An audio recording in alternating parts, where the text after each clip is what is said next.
Hello students, today we are going to continue our chapter number 3 and that is genetics from science book, and this is our last and final video of this chapter. Till now we have studied about inheritance, heredity and genetics. Then we studied about Gregor Johann Mendel, reason behind success of Mendel and the reason for the selection of pea plant. Then we studied about rediscovery of Mendelism. Then we studied some terminologies regarding genetics. Then we studied about the law of inheritance, in which we studied about the law of dominance, and then we studied about law of segregation, which is also known as purity of gametes. Rather than this, we have already studied about the back cross, in which we studied about out cross, test cross. Now, third and very important law, and that is law of independent assortment. तो देखिएगा, ये जो आपका law है वो law of independent assortment कहलाता है। ये तीसरा और आखिरी लॉ है मेंडल का। तो देखिएगा, जहाँ इससे पहले हमने जो लॉ ऑफ डोमिनेंस या फिर लॉ ऑफ सेग्रीगेशन पढ़ा था, वो आपने पढ़ा था मोनो हाइब्रिड क्रॉस के अंदर, ठीक, जिसमें हम एक ही तरह की खासियतों को ध्यान में रखते हुए स्टडी कर रहे थे। लेकिन ये जो लॉ है ये आपका डाई हाइब्रिड क्रॉस पे आधारित है, यानी कि हम एक की जगह दो खासियतों को ध्यान में रखते हुए स्टडीज कंडक्ट करेंगे, यानी कि दो अलील्स, दो अलग अलग तरह के अलील्स या दो अलग अलग तरह के जीन्स को कह सकते हैं, उनको ध्यान में रखते हुए हम स्टडी कंडक्ट करते हैं या फिर हम एक्सपेरिमेंट करते हैं। तो देखिए क्या कह रहा है, this cross is based on dihybrid cross, that means in this cross we concentrate on any two contrasting trait of the plant during hybridization। यानी कि इस प्रकार की जो आपकी क्रॉसिंग होती है उसे डाई हाइब्रिड क्रॉस के आधार पर यानी कि एक्सपेरिमेंट किया जाता है। यानी इसमें, यानी मोटे तौर पे कहें तो इसमें हम क्या करेंगे, किसी दो साफ साफ दिखाई देने वाले जो लक्षण होते हैं या गुण होते हैं उनके ऊपर कॉन्सेंट्रेट करते हैं हाइब्रिडाइजेशन के दौरान। यानी कि दो पौधों के बीच में जब हम क्रॉसिंग कराएंगे तो उनके दो खासियतों के ऊपर ही ध्यान देंगे, बाकी चीज़ों के ऊपर ध्यान नहीं देंगे। Let's take a male plant with dominating trait with which has yellow and round seed. तो देखिएगा, लंबाई वाले हमने बहुत सारे ले लिए। अब की बार हम थोड़ा सा ट्रेट चेंज कर लेते हैं कि एक पौधा ऐसा लेते हैं जो कि डोमिनेटिंग फीचर का होगा, जिसमें येलो कलर के बीज लगेंगे, साथ के साथ वो राउंड सीड्स होंगे। तो देखिएगा, आपने इससे पहले वाले जो पार्ट में भी हमने जो वीडियो बनाया था उसमें देखा था कि जिस तरीके से लंबाई जो है पौधे की वो डोमिनेंट फीचर होती है और उसका बोनापन उसका रिसाइसिव फीचर है, सेम ऐसे ही येलो कलर के बीज का होना डोमिनेंट फीचर होता है, ऐसे ही उसका गोल बीज होना भी डोमिनेंट फीचर होता है। तो हम एक ऐसा पौधा लेंगे जिसमें पीले रंग के बीज लगते हो लेकिन साथ के साथ वो कैसे हो, राउंड हो। ऐसे ही on the other hand we take female plant with recessive trait which has green and wrinkled seed. यानी कि दूसरा जो पौधा लेंगे वो रिसाइसिव नेचर का होगा, यानी कि उसके बीज येलो नहीं होंगे। तो देखिएगा, येलो के अगेंस्ट जो रिसाइसिव फीचर होता है वो होता है ग्रीन। ऐसे राउंड की जगह रिसाइसिव फीचर होता है रिंकल। यानी कि ऐसा पौधा लेंगे जिसके बीज होंगे हरे और साथ के साथ वो रिंकल्ड होंगे, यानी कि झुर्रीदार होंगे। तो एक पौधा डोमिनेटिंग फीचर वाला लेंगे जिसके बीज पीले होंगे और गोल होंगे, तो ये डोमिनेटिंग फीचर को दिखाता है। वहीं पे दूसरे हाथ पे हम कोई सा दूसरा पौधा लेंगे, वो मेल या फीमेल आप दोनों आपस में एक्सचेंज भी कर दें, कोई फ़र्क नहीं पड़ रहा, रिजल्ट सेम आएगा। तो फिलहाल हमने मेल प्लांट जो है वो डोमिनेंट लिया है और फीमेल प्लांट जो है वो रिसाइसिव लिया है, जिसके बीज हरे हैं और झुर्रीदार हैं, रिंकल्ड हैं। Here yellow and round seeds are dominating trait of plant. तो देखिएगा, यहाँ पर पीला और गोल जो बीज है वो किसी भी पौधे का, किसी भी मटर के पौधे का, चाहे वो मादा हो या नर पौधा हो, उनका डोमिनेटिंग ट्रेट दिखाता है, यानी कि डोमिनेटिंग फीचर दिखाता है, यानी प्रभावी गुणों को दिखाता है। While green and wrinkled seeds are recessive trait of plant. वहीं पे मादा के अंदर जो आपके हरे और झुर्रीदार जो सीड्स हैं वो उनके रिसाइसिव नेचर को दिखाते हैं, यानी कि उनके अप्रभावी गुणों को दिखाते हैं। तो अब इसको समझते हैं कि होता क्या है।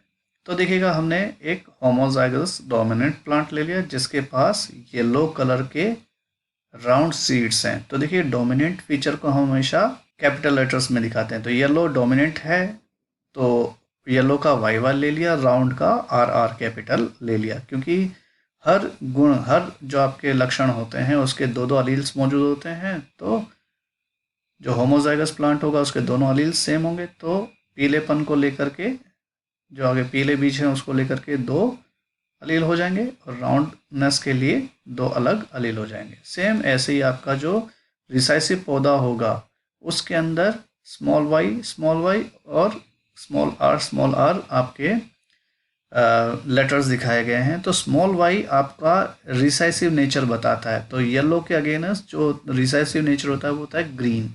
तो ये स्मॉल वाई जो है वो रिप्रेजेंट करता है ग्रीन बीज को, ग्रीन सीड को। वहीं पे स्मॉल आर जो है वो एक्चुअल में डोमिनेट करता है आपके रिंकल्ड सीड को। तो इस बात को विशेष तौर से ध्यान रखिएगा। तो जब इन दोनों को क्रॉस कराया जाएगा तो स्वाभाविक सी बात है ये सारे अलील्स एक दूसरे से अलग हो जाएंगे। तो ऐसे में संभावना जो है F1 जनरेशन में बच्चों के पैदा होने की ये होती है कि ये इससे अलग, ये वाला जो वाई है मेल का, ये अलग होकर के फीमेल के या तो इससे या फिर इस वाले वाई से जुड़ेगा, या फिर ये वाला जो वाई है वो इससे या इसमें से किसी एक से जुड़ेगा। ऐसे ही जो आपका ये कैपिटल आर वाला जो अलील है ये स्मॉल आर वाले इससे जुड़ सकता है या इससे जुड़ सकता है, या फिर ये वाला इससे या इससे जुड़ सकता है। यानी कि पॉसिबिलिटी एक ही है कि किसी एक कैपिटल वाई से कोई एक स्मॉल वाई वाला अलील जुड़ेगा, यानी कि डोमिनेंट फीचर वाला एक अलील के साथ एक रिसेसिव फीचर वाला दूसरा अलील जुड़ेगा। ठीक, तो ये आपके F1 जनरेशन में जितने भी पौधे होंगे वो इसी तरह के होंगे। आई होप आपको समझ में आ गया होगा। अब आगे की बात करें F2 जनरेशन की, तो देखिएगा अब ये जो पौधे हैं इनसे F2 जनरेशन, यानी हम if we let them to self pollinate, अगर हम इन पौधों को सेल्फ पोलिनेशन होने दें तो F2 जनरेशन में जितने भी पौधे होंगे वो किस तरह के होंगे देखते हैं। तो देखो हमको पता है जब पौधे जो हैं प्रजनन करने की कंडीशन में आते हैं तो उनके जो अलील्स हैं वो एक दूसरे से अलग हो जाते हैं, सारे अलील्स एक दूसरे से अलग हो जाते हैं। तो जो जोड़े होंगे वो या तो ये वाला किसी एक पेरेंट का, यानी कि एक पेरेंट के सारे अलील्स ही अलग हो जाएंगे, तो ये वाला और ये वाला जा सकता है आगे की संतान में, या फिर ये वाला और ये वाला जा सकता है। तो देखो उसी को दिखाया है कैपिटल वाई और कैपिटल वाई। तो मान लो फीमेल की बात कर रहे हैं तो इन दोनों अलीलों में से कोई सा एक अलील इस तरीके से जुड़ सकता है, या फिर ये वाला इसके साथ जुड़ सकता है, इस तरीके से दिखाया हुआ है, या फिर स्मॉल वाई कैपिटल आर के साथ जुड़ सकता है, या फिर स्मॉल वाई और स्मॉल आर आपस में जुड़ सकते हैं। यानी कि जो अलील्स हैं वो जाइगोट बनने से पहले इस तरीके से टूट जाएंगे। फिर मेल और फीमेल दोनों ही चूंकि एक ही तरह के हैं तो उनके जो अलील्स हैं वो इसी तरीके से अरेंज होंगे। तो जब ऐसे अरेंज होंगे तो इनकी पॉसिबिलिटी क्या है, ये वाला इसके साथ जुड़ करके ऐसा वाला जो है संतान प्रोड्यूस करेगा, ऑफस्प्रिंग प्रोड्यूस करेगा, या फिर ये इसके साथ मिल करके इस तरह के जीन्स वाले जो संतान हैं उनको प्रोड्यूस करेंगे, या फिर ये इस तरह के अलील के साथ जुड़ करके इस तरह के अलील वाले या इस तरह के जीन्स वाले पौधों को पैदा करेगा। ऐसे ये इससे जुड़ करके इस तरह का पौधा पैदा कर सकता है। यानी कि बहुत सारे कॉम्बिनेशन हो जाते हैं, यानी कुल मिलाकर के आप देख सकते हैं 16 कॉम्बिनेशन हो सकते हैं, यानी कि अलग अलग तरह के जीन्स वाले आपके पौधे हो सकते हैं इन कॉम्बिनेशंस की वजह से। तो अगर अपन डिटेल में इसको देखें तो फिनोटाइप में देखेंगे तो देखिएगा जहाँ कैपिटल वाई आ गया वहाँ पे येलो सीड तो होएगा ही होएगा, ठीक, और जहाँ पे कैपिटल आएगा आर वहाँ पे राउंड सीड हो जाएगा। तो ये पहला जो आपका पौधा होगा वो येलो और राउंड सीड वाला हो गया। तो एक ये हो गया, तो एक ये येलो और राउंड सीड हो गया। इसकी भी बात करें तो ये भी येलो और राउंड है क्योंकि वाई कैपिटल है और आर भी कैपिटल है। इसकी बात करें तो ये भी आपका येलो और राउंड यानी कि कैपिटल वाले हैं, यानी कि येलो और राउंड होगा। ये भी येलो और राउंड होगा, ये भी येलो और राउंड होगा, ये भी येलो और राउंड होगा, ये भी येलो और राउंड होगा, ये भी येलो और राउंड होगा, ये भी येलो और राउंड होगा। तो देखिएगा 1 2 3 4 5 6 7 8 9 पौधे, यानी कुल 16 जितने भी पौधे हैं उनमें से 9 पौधे ऐसे होंगे जो येलो और राउंड सीड वाले होंगे, यानी कि डोमिनेंट फीचर वाले होंगे, यानी कि येलो कलर का और राउंड जो आपका सीड है वो अलग से दिखाई देगा। तो फिनोटाइप ये हो गया। इसके अलावा हम बात करें तो ये देखो येलो सीड होगा लेकिन स्मॉल आर है, यानी कि कैसा होगा, रिंकल्ड होगा, यानी कि येलो और रिंकल्ड, ये भी येलो और रिंकल्ड, और इसके अलावा ये येलो और रिंकल्ड होगा। तो ये देखो ये तीन पौधे कैसे हो गए, येलो और रिंकल्ड पौधे हो गए, यानी कि ऐसे पौधे जिनके अंदर येलो कलर के बीज आएंगे लेकिन वो रिंकल्ड होंगे। फिर बात करें इसकी तो ये देखिएगा स्मॉल वाई आपके ग्रीन कलर को शो करता है, आर राउंड को। तो आपका ये ग्रीन और राउंड बीज वाला पौधा होगा, ये भी आपका ग्रीन और राउंड बीज वाला होगा, और ये भी आपका ग्रीन और राउंड बीज वाला होगा। तो ग्रीन और राउंड सीड वाला पौधा आपको 3 मिलेगा। और सबसे आखिर में हम बात करें तो ये आपका जो है ये ग्रीन भी होगा और रिंकल्ड भी होगा, यानी कि फिनोटाइप में यानी कि 4 तरह के अलग अलग तरह के पौधे आपको देखने को मिलेंगे। एक वो पौधे जिनके अंदर येलो कलर के और साथ के साथ राउंड बीज होंगे, वो इस तरह के, यानी 16 में से 9 पौधे होंगे। ऐसे ही येलो लेकिन रिंकल्ड बीज वाले यानी कि झुर्रीदार होंगे बीज, वो इस तरह के जो पौधे होंगे वो 3 होंगे। फिर इसके अलावा तीसरे तरह का जो पौधा होगा वो होगा जिसके बीज हरे होंगे लेकिन गोल होंगे, ठीक। तो ऐसे 3 पौधे होंगे। और आखिर में चौथे तरह का जो पौधा होगा वो एक ही पौधा होगा जो कि हरे रंग के बीज होंगे और साथ के साथ वो रिंकल्ड होगा, यानी कि झुर्रीदार होगा, यानी कि पूरी तरीके से रिसाइसिव पौधा होगा। आई होप आपको ये समझ में आ गया होगा। तो जीनोटाइप रेशियो अगर हम देखें तो जीनोटाइप रेशियो में क्या होता है, जेनेटिक डिफरेंस देखने को मिलता है, यानी कि जीन्स सेम नहीं होंगे, जीन्स अलग अलग तरह के होंगे, यानी कि अलील्स देखने में बिल्कुल डिफरेंट होंगे। तो अगर आप इधर गौर करें तो यहाँ पर कैपिटल वाई और स्मॉल आर आपके अलील्स हैं। तो ये जो अलील्स हैं ये शो करते हैं कि ये सेम है। तो सेम तरह का सिर्फ यही है एक, तो सेम जीन्स ये वाला आपका देखो हमने यहाँ पे ये शो कर दिया, वाई कैपिटल आर 1 टाइप का, ठीक। सेम ऐसे ही हम बात करें इस वाले जीन्स की तो देखिएगा इसमें एक तो ये आपका दो वाई है दोनों, एक कैपिटल आर और एक स्मॉल आर है। तो इस तरह का एक तो ये हो गया और दूसरा ये हो गया। तो इसके 2 रेशियो हैं, इसके अलावा बाकी सारे अलग अलग तरह के हैं। तो देखिएगा हमने इसके 2 रेशियोज यहाँ पे लिख लिए हैं, तो 2 लिख दिया। ऐसे अगला देखते हैं, कैपिटल वाई है, स्मॉल वाई है, कैपिटल आर। तो देखिएगा सिमिलर इस तरह का जो आपका एक ये है और इसके अलावा एक ये है, सेम जीन्स हो गया। और इसके अलावा और कोई नहीं है, यानी कि ये 2 ही जीन्स एक जैसे हैं। तो आपका capital Y small Y capital R आपका ये भी 2 हो गया। अब बात करते हैं capital Y capital R small R वाले टाइप के जीन्स। तो एक तो ये हो गया, दूसरा ये हो गया, तीसरा ये हो गया और चौथा ये हो गया। तो ये देखिए ये क्रॉस में बिल्कुल एक दूसरे के सीध में ये 4 आपके जीन्स वाले एक सेम जीन्स टाइप के जो आपके पौधे हैं वो आ गए हैं। तो ये इसका रेशियो हमने 4 लिख दिया। फिर उसके बाद बारी आती है किसकी, आपके कैपिटल वाई स्मॉल आर की। तो सेम देखें तो कैपिटल वाई वाला तो और कोई है नहीं, तो इसका रेशियो 1 ही है, तो ये 1 हो गया। उसके बाद हम बात करते हैं कैपिटल वाई और स्मॉल वाई और बाकी दोनों स्मॉल आर वाला। तो capital Y small Y R देखिए ये वाला सेम हो गया, ये दोनों सेम हो गए। तो इन दोनों ये 2 हैं तो इनका रेशियो आपका 2 हो गया। फिर आती है बारी किसकी, इसकी स्मॉल वाई कैपिटल आर। तो ये 2 तरह के आपके यानी कि अलील्स हैं दोनों इस तरह के। तो अब ये 3 ही बच रहे हैं, 4 ही बच रहे हैं, 4 में से ये अकेला है तो इसका रेशियो 1 हो गया। फिर उसके बाद आपका आता है small Y capital R small R. तो देखिएगा ये 2 सेम हो गए, तो इन दोनों का रेशियो इस तरह के पौधे जो हैं 2 हुए।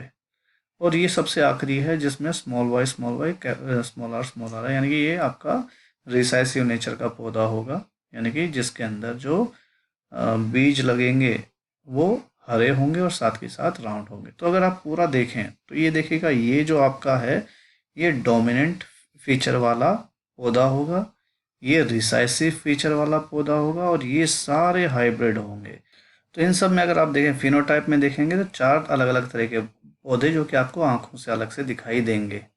तो 16 पौधों में फिनोटाइप का रेशियो 4 तरह का होगा, 9:3:3:1।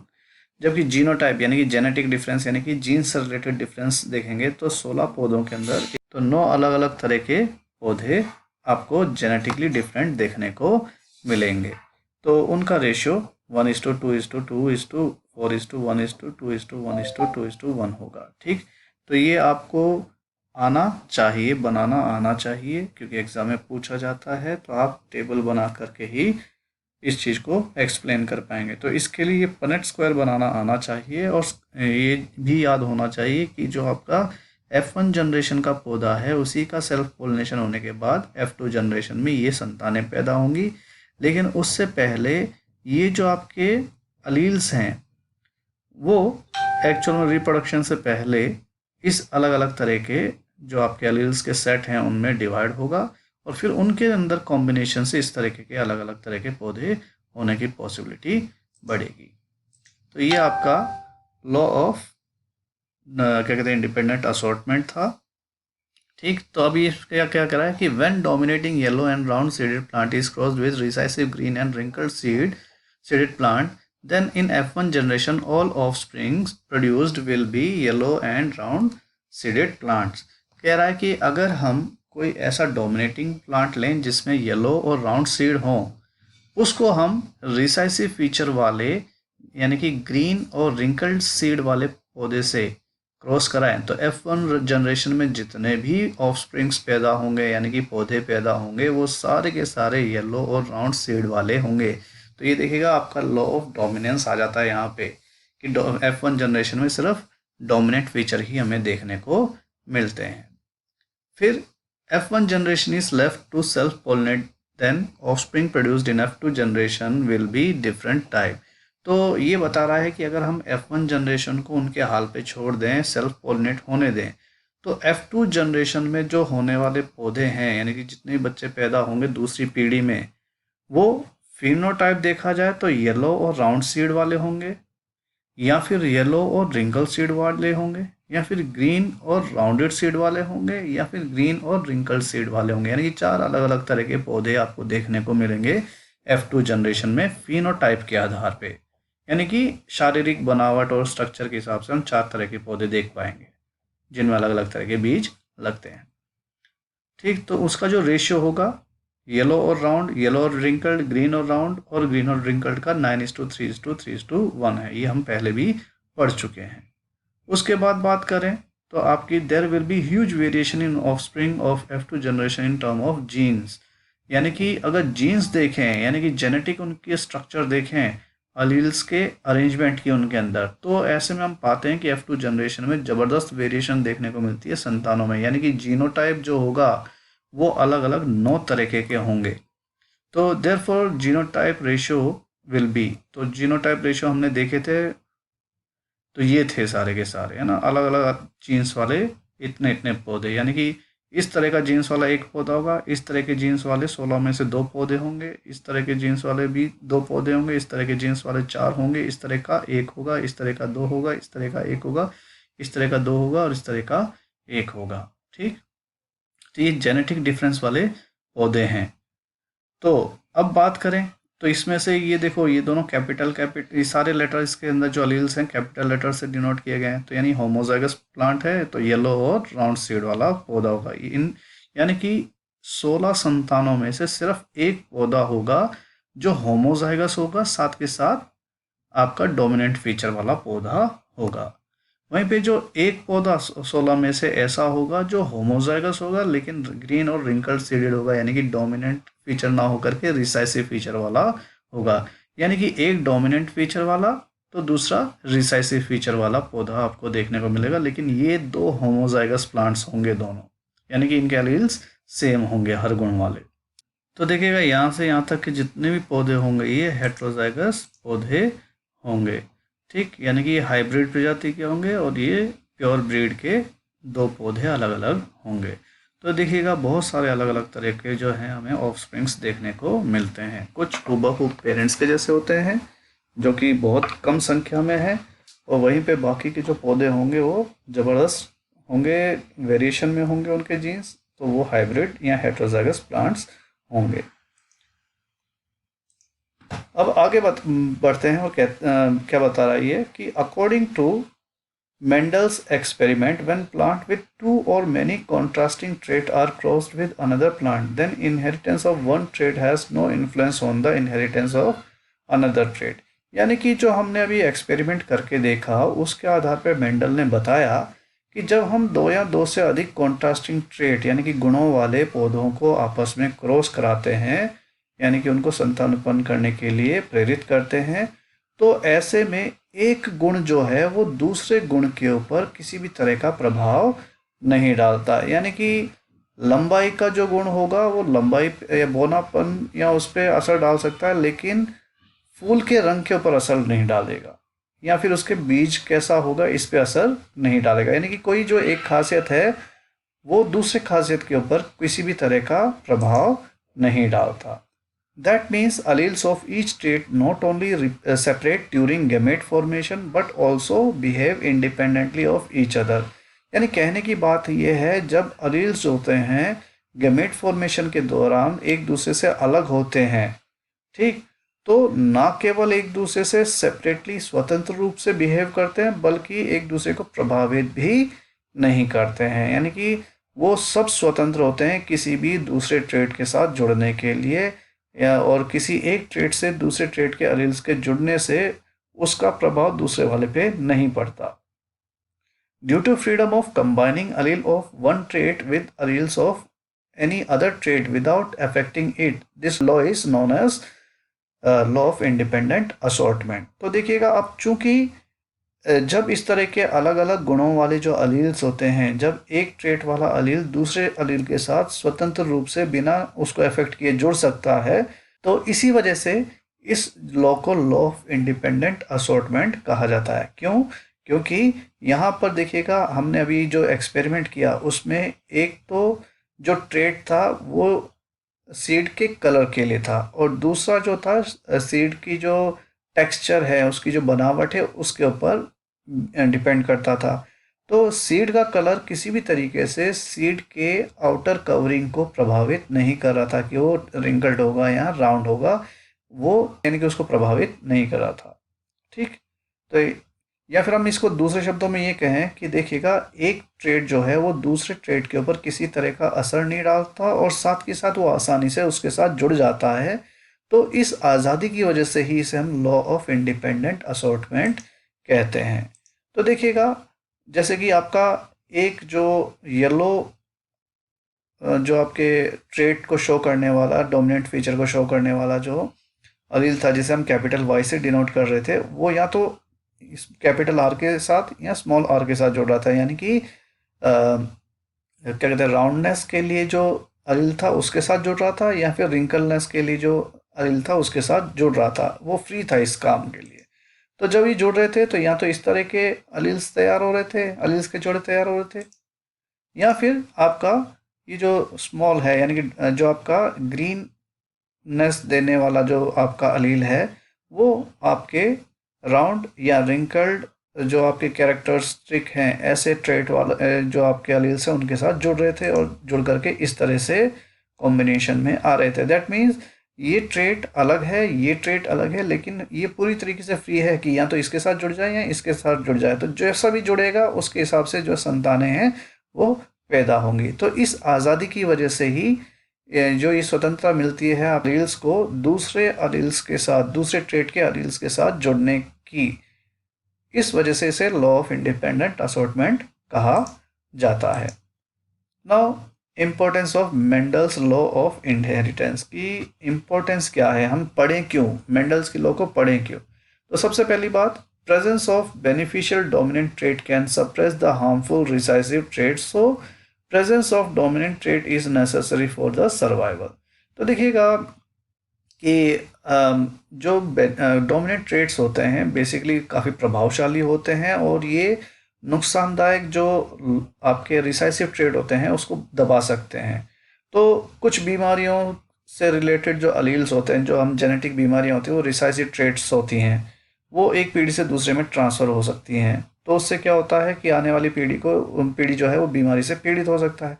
तो ऐसे में हम डोमिनेंट फीचर वाले किसी फीमेल से या मेल से शादी करते हैं, तो ऐसे में जो हार्मफुल और रिसेसिव ट्रेट हैं उनको दबाए जा सकते हैं और जो संतानें हैं वो पूरी तरीके से स्वस्थ पैदा हो सकती हैं। तो एक तो ये बेनिफिट हो सकता है।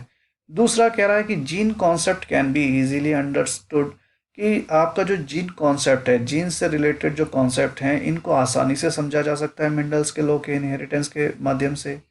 ऐसे ही new variation and evolution in organisms can be explained easily.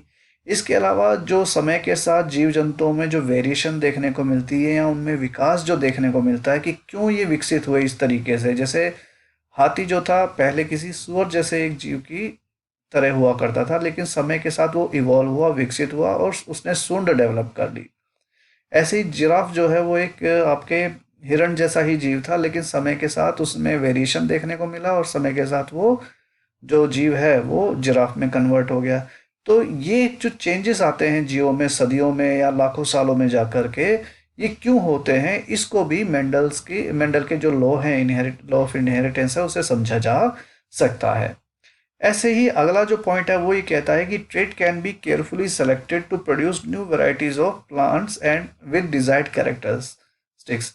तो देखिएगा इसके अलावा हम क्या कर सकते हैं कि अगर एक बार जान लें कि भाई कौन से जीन्स किस तरह के प्रभावों को या किस तरह के लक्षणों को प्रदर्शित करता है या किस जीन्स की वजह से कौन से लक्षण सामने आते हैं, तो हम ऐसे में उन जीन्सों को जीवों में रख करके जो जीन्स हमें नहीं चाहिए उनको हटा करके हमारे मन माफिक जिस तरह का पौधा या जानवर चाहिए हम उस तरह के जानवर या पौधे को तैयार कर सकते हैं। जैसे कह रहा है कि desired breed of plants and animal can be produced with the more productivity, resistance to disease and that can cope up with climatic change.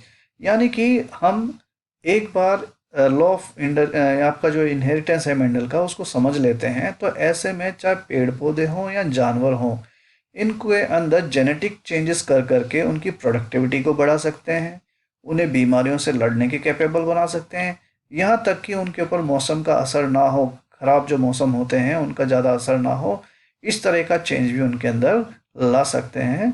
एक बार अगर हम जेनेटिक्स की स्टडीज अच्छे से प्रॉपरली करें, लॉ ऑफ इनहेरिटेंस को समझ लें तो। Development of eugenics which can genetically improve human race. इसके अलावा साइंस की जो आपकी एक नई शाखा है जिसके अंतर्गत हम ह्यूमन रेस को किस तरीके से और ज़्यादा बेहतर बनाएं उसके ऊपर स्टडी कर रहे हैं। तो देखिएगा ये जो साइंस की फील्ड है यूजेनिक्स कहलाती है, जिसके अंदर जैसे इंसान बुढ़ापे को रोकने के लिए क्या कर सकता है, या फिर कोई एक्सीडेंट में जो हमारे लिम्स होते हैं यानी कि अंग होते हैं शरीर के, अगर उनको कोई नुकसान होता है तो उन्हें दोबारा से कैसे उगाया जा सकता है, जैसी चीज़ों को स्टडी कर रहे हैं। तो देखिए बहुत सारे जीव हैं जिनके अंदर ये गुण पाए जाते हैं, जैसे कि सैलेमेंडर नाम का एक जीव होता है, उसके अगर आप शरीर के अंगों को काट दें तो दोबारा उगा लेता है, जबकि हम नहीं उगा पाते। तो कल को हम उसके वो जीन्स पहचान लें सैलेमेंडर के, तो उस तरह के जीन्स को इंसानी शरीर में विकसित किया जा सकता है जिससे कि वो अपने शरीर के अंगों को उगा लेगा। ऐसे ही कुछ प्रजाति जो हैं आपकी जेलीफिश की भी हैं, तो जैसे वो बीमार होती हैं या बुजुर्ग होने लगती हैं तो वो अपनी बॉडी को रिवर्स इंजीनियरिंग की मदद से, यानी कि वो एज को उल्टा कर देती हैं और फिर से युवा हो जाती हैं। तो इस तरह की प्रोसीजर उनके बॉडी के अंदर होता है। तो हम इनके बारे में स्टडी कर रहे हैं और देख रहे हैं कि इस तरह के जीन्स इंसानों में मौजूद हैं, और हैं तो उनको किस तरीके से डेवलप कर करके पहले यानी कि उनको और ज़्यादा बढ़िया किया जा सकता है। तो इंसान अपनी उम्र बढ़ाने, अपनी एज को कम करने या फिर शरीर के अंगों को दोबारा उगाने के लिए यूजेनिक्स की मदद से क्या कहते हैं कोशिश कर रहा है, जिसके अंदर वो लगातार स्टडीज़ चल रही हैं। तो देखिएगा ये सब थे आपके मेंडल्स के लॉ ऑफ इनहेरिटेंस के पढ़ने के इम्पोर्टेंस। इसके साथ ही आपका चैप्टर ख़त्म होता है। मेरे चैनल को सब्सक्राइब जरूर करें, ठीक, और लाइक कमेंट वगैरह करें, और यदि आपको किसी तरह का डाउट है तो you can ask me through comment section.